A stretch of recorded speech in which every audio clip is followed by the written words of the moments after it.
tell me that I'm never. Halo semua, salam sejahtera Malaysia. Selamat datang ke channel Fels Lifestyle. Tuan-tuan dan puan, terima kasih kerana terus setia dan terus bersama di dalam channel ini. Satu kejutan bagi seluruh rakyat Malaysia, terutamanya kepada kepimpinan politik di seluruh Malaysia, tidak kira mana-mana parti daripada kerajaan maupun pembangkang. Satu lagi berita duka cita, bagi saya ini pasti mengejutkan ramai. Kematian, pemergian yang mengejutkan ramai, termasuk pemimpin-pemimpin besar di seluruh Malaysia. Perkongsian daripada Malaysia kini bertarikh 20 September. Bekas Timbalan Menteri meninggal dunia. Bekas Timbalan Menteri Komunikasi dan Multimedia, Edin Shazli Shid, dilaporkan meninggal dunia di kediamannya di Bukit Cedong, Seremban, hari ini bertarikh 20 September. Menurut bernama, kematian berkenaan disahkan oleh pengurus CPN Negeri Sembilan, Muhammad Hanifah Abu Bakar. Katanya, Edin Shazli, 50 tahun, meninggal dunia pada jam 7.10 pagi tadi. Edin Shazli sebelum ini pernah dilantik mengetuai Bersatu Negeri Sembilan.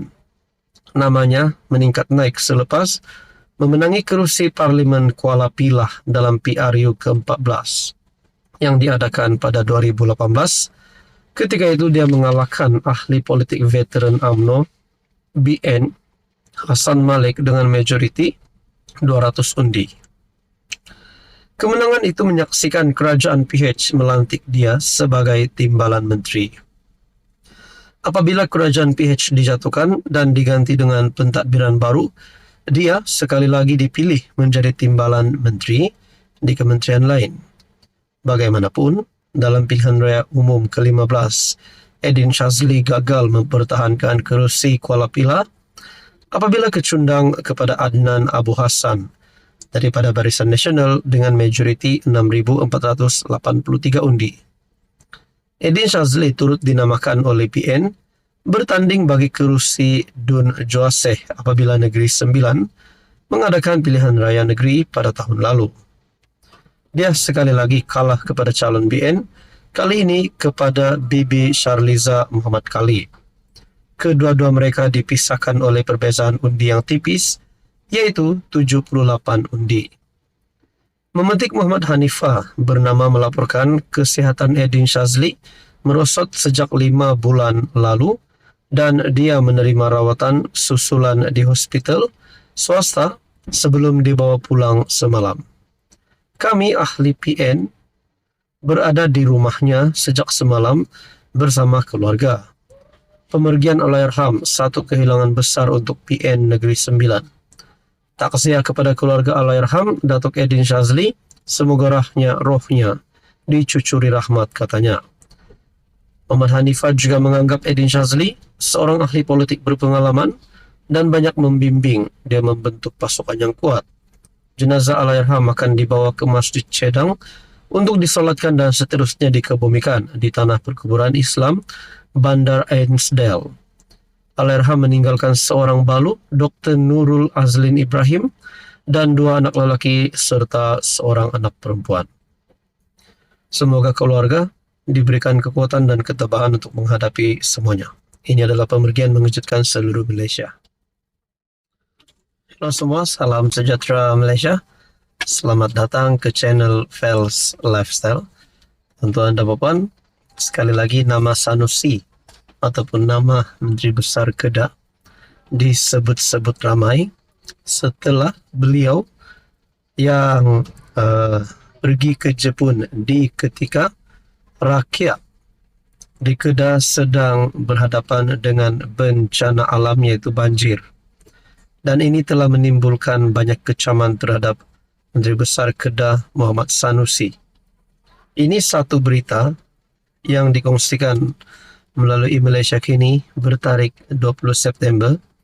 Sanusi ke Jepun bukan bercuti, tapi untuk urusan rasmi.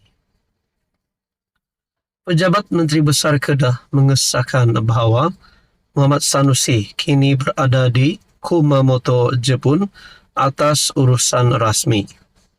Penjelasan ini dibuat susulan dakwaan di media sosial yang menuduh dia bercuti bersama isteri ketika beberapa daerah di Kedah dilanda banjir dan ribut.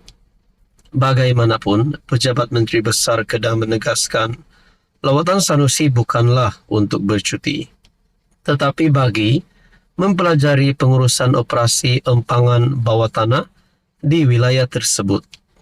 Ini kerana satu projek alternatif akan dilaksanakan di Langkawi untuk mendapatkan bekalan air dari sumber bawah tanah bagi memenuhi keperluan pengguna di Pulau Permata Kedah sehingga 2040. Projek pembinaan empangan air bawah tanah di Langkawi yang dijangka siap pada 2028 merupakan yang pertama di Asia Tenggara, katanya. Delegasi Kerajaan Kedah berangkat ke Jepun pada 17 September sebelum banjir teruk melanda negeri itu. Menurut kenyataan, ketiadaan Muhammad Sanusi di tanah air tidak akan menjejaskan operasi bantuan kerana Agensi Kawalan Bantuan dan Keselamatan di bawah kerajaan negeri serta persekutuan mampu menangani situasi dengan cekap.